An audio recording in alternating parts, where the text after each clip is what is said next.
జయంతి పురస్కరించుకొని కేంద్ర ప్రభుత్వం పలు కార్యక్రమాలు రూపకల్పన చేసింది. ఆ విషయంలో ఆ కార్యక్రమాలు ఎట్ట జరుగుతాయో మేడం ఇప్పటిదాకా మీ అందరు కూడా మీ ద్వారా ప్రజలందరూ కూడా తెలియజేయాల్సిందిగా రిక్వెస్ట్ మీ ముందర ఉంచారు. సర్దార్ పటేల్ గారు దేశ స్వాతంత్రం కోసం ఆయన చేయని త్యాగం లేదు. దేశ స్వాతంత్రం వచ్చినాక ఇవాళ దేశం మోదీ గారి నాయకత్వంలో ప్రగతిలో దూసుకుపోతుంది, ఎకానమీలో దూసుకుపోతుంది, స్పేస్ టెక్నాలజీలో దూసుకుపోతుంది, డిఫెన్స్ రంగంలో దూసుకుపోతుంది, కామర్స్లో దూసుకుపోతుంది.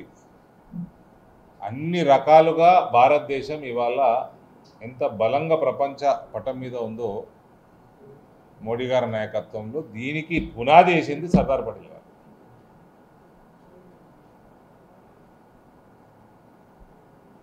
స్వాతంత్రం వచ్చినాక 562 ప్రిన్స్లీ స్టేట్స్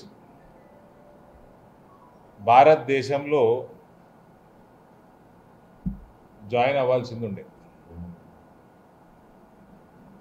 అవన్నిటిని కూడా ఇండియన్ యూనియన్లో మర్జ్ చేసిన ఘనత సర్దార్ పటేల్ గారిది.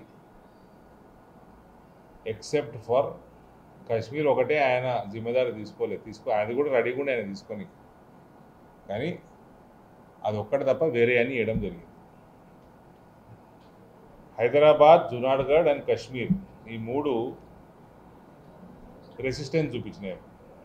అందులో కాశ్మీర్ మినహా హైదరాబాద్, జునాగఢ్ కూడా సర్దార్ పటేల్ గారికి అప్పచెప్తే ఏం జరిగిందో మనం ఒకసారి గుర్తు చేసుకుందాం. ఇవాళ హైదరాబాద్ నిజాం పరిపాలనలో ఉండే ఒక Hyderabad state was one of the richest states. Nizam once upon a time was the richest man on the planet. Strategically very vital location, landlocked. ఇక్కడ వాతావరణం కానీ ఇవాళటికి కూడా హైదరాబాద్ సాఫ్ట్వేర్ రంగంలో భారతదేశంలో టాప్ 3-4 ప్లేసెస్లో ఉన్నదంటే దానికి స్ట్రాటజిక్ లొకేషను, క్లైమేటు, అన్నీ friendly nature of the people, human resources. One of the main reasons. చాలా మంది రాజకీయ నాయకులు, ముఖ్యమంత్రులు వాళ్ళు క్లెయిమ్ చేసుకుంటారు, కానీ primarily it is the climate, it is the geographical location, friendly nature of the people and the way human resources were developed in this region. So ఇటువంటి స్టేట్ని, Hyderabad స్టేట్ని Indian యూనియన్లో కలిపిన ఘనత సర్దార్ పటేల్ గారికి. ఆయన స్వాతంత్ర భారతంలో స్టేట్స్ డిపార్ట్మెంట్ హెడ్ చేస్తూ ఉండే, ఆయనకు అప్పచెప్పింది. అంతకుముందు బ్రిటిష్ రాజ్యంలో దాని పేరు పొలిటికల్ డిపార్ట్మెంట్ ఏదో ఉండే, దాన్ని మార్చి స్టేట్స్ డిపార్ట్మెంట్గా మార్చి ఈయనకు అప్పచెప్పారు సర్దార్ పటేల్ గారు. ఇవన్నీ కూడా ఈ ప్రిన్స్లీ స్టేట్స్ని కూడా మొత్తం ఇండియన్ యూనియన్లో కలిపే బాధ్యత ఆ స్టేట్ డిపార్ట్మెంట్. ఇంకా హైదరాబాద్ విషయానికి వచ్చినప్పుడు రజాకర్లు ఏ రకంగా రెసిస్ట్ చేసిండ్రు నిజాం పాలనలో, దానికోసం చర్చలు విఫలమైనాక ఆపరేషన్ పోలో టేకప్ చేయాల్సిందే అని నెహ్రూకి చెప్పి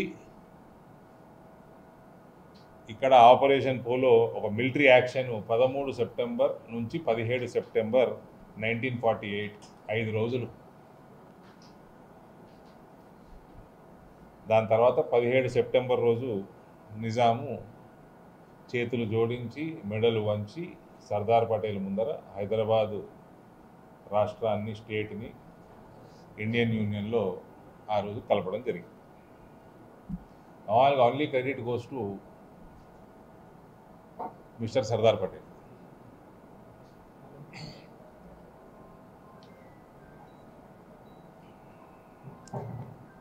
ఇంత ఆపరేషన్ చేసినాక కూడా నయా పైసా కమ్యూనల్ వైలెన్స్ రాలేదు, పీస్ఫుల్గా జరిగిపోయింది. అది సర్దార్ పటేల్ గారి యొక్క డిప్లొమాటిక్ స్ట్రెంగ్త్.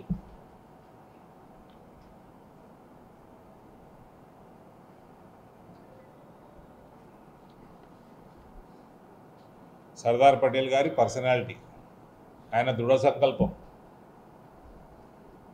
ఏదో ప్రయత్నం చేసి 3-4 రోజులు, 5వ రోజు చేతులెత్తేసి నిజాం.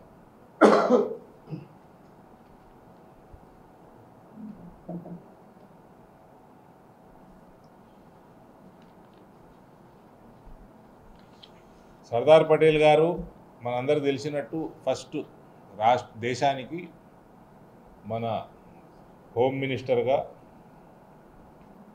ఆయన ఏ post he was never a post, ఈ పోర్ట్ఫోలియో ఈ పోస్ట్ కావాలి అని ఆయన ఎన్నడూ కోరుకోలే.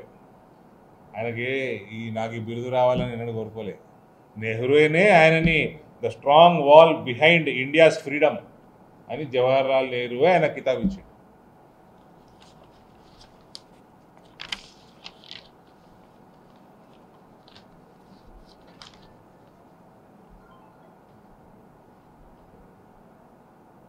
సర్దార్ పటేల్ గారు 36 సంవత్సరాల వయసులో లండన్కి వెళ్ళి ఆయన లా చదవడం జరిగింది. అంటే to chase your dreams age is no barrier. వయసుకు సంబంధం లేదు. జీవితంలో ఏదైనా చేయాలనుకుంటే అది ఎప్పుడైనా చేసుకోవచ్చు.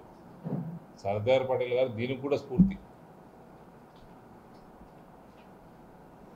ఇవాళ ఆయన మెమోరియల్గా స్టాచ్యూ ఆఫ్ యూనిటీ 182 మీటర్ల స్టాచ్యూ, 182 అసెంబ్లీ కాన్స్టిట్యుయెన్సీలు గుర్తుగా ఇవాళ గుజరాత్లో నిలబడతా ఉంది. Tallest statue. ఆయనకి సర్దార్ ఉన్న టైటిల్ కూడా ఏ పొలిటీషియన్ ఇయ్యలే. ఒక మహిళ బర్దోలి నుంచి 1928లో సత్యాగ్రహ సమయంలో ఇవ్వడం జరిగింది ఆయనకు సర్దార్ అనే టైటిల్. సర్దార్ పటేల్ గారు ఒక వ్యాఖ్య చేసిరు, ఆ టైంలో నేను ఇంగ్లీష్ చదువుతాను. Once said to the princely states, the royal families of princely states, let not the future generation curse us for having failed to turn this opportunity to our mutual advantage. ఈ princely states అన్నీ కూడా భారత యూనియన్లో ఇది ఒక అవకాశం కలవడం. అది మీకు మంచిది, భారతదేశానికి మంచిది, మాకు మంచిది.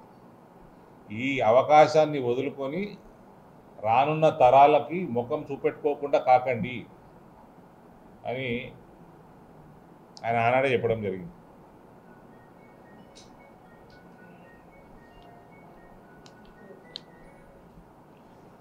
When Mountbatten hesitated on Hyderabad, Patel told him bluntly, "We are not running a charity for royal families of princely state. We are building a nation." ఈ బ్రిటిష్ వాడు ఎంతసేపు ఎన్ని తుకడాలు చేద్దాము, భారతదేశం ఎంత వీక్ చేద్దాము అన్నట్టే ఉండేవానికి స్వాతంత్రం ఇచ్చినా కూడా. కానీ పటేల్ గారు ఉన్నందున ఇవాళ ఒక యునైటెడ్ భారతదేశం తయారైందంటే ఆ రోజే మౌంట్ బ్యాటన్కి మేము ఇక్కడ ఏం చారిటీ చేస్తలేము, ప్రత్యేకంగా రాయల్ ఫ్యామిలీస్కి ప్రిన్స్లీ స్టేట్స్కి మేము ఒక దేశాన్ని నిర్మిస్తున్నాము, నోరు మూసుకోమని చెప్పిండు.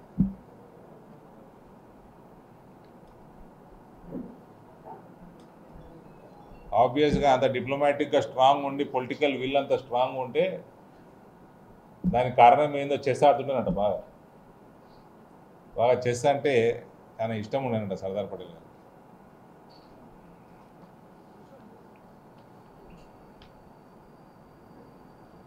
Sardar Patel united the map of India. It is now our duty to unite its dreams. The unity march is not a ritual, it's a renewal of faith that the spirit of Sardar Patel still guides us from Ek Bharat to Atmanirbhar Bharat. from unity in struggle to unity in aspiration. Let us all walk together for Sardar, for Bharat, for unity. So ఈ inspiration తోటి ఈ కార్యక్రమాల్లో అందరూ కూడా parliament నియోజకవర్గ ప్రజలకు అందరూ కూడా చేతులు జోడించి నేను రిక్వెస్ట్ చేసేది, దయచేసి అందరూ కూడా ఈ కార్యక్రమాల్లో పాల్గొనండి. ఇదేమీ ఈ ప్రోగ్రామ్ ఇవాళ వస్తుందని నాకేం కలవడలే కదా. నేను దాదాపు 8 సంవత్సరాల కింద రాజకీయాల్లోకి వచ్చినప్పుడు, భారతీయ జనతా పార్టీలో జాయిన్ అయినప్పుడు ఈ రోజు వస్తుంది మోడీ గారు ఇట్లా నాతో ప్రెస్ మీట్ పెట్టించడం నాకు తెలియదు కదా. అయినా ఈ అడ్వర్టైజ్మెంట్ మీ అందరికి గుర్తుంటుంది. 15th August 2017 ఇందులో ఒక దిక్కు పటేల్ గారు, ఒక దిక్కు మోడీ గారు. ఆ రోజు నేను రాసిన పటేల్ గారికి ఇంగ్లీష్లో the inspiration of united India and Modi గారిది the aspiration of modern India. తెలుగులో సమైక్య భారత స్ఫూర్తి ప్రదాత సర్దార్ పటేల్, ఇక మోదీ గారు ఆధునిక భారత భవిష్యత్తు నిర్మాత అని. This shows we're all volunteers for BJP. What we're done, we're volunteering our services for Bharatiya Janata Party, mister Modi's leadership and to strengthen the nation and unifying the society. We will work towards that. Thank you. అసలైన తొలి వెలుగు. Follow WhatsApp @తొలి వెలుగు official.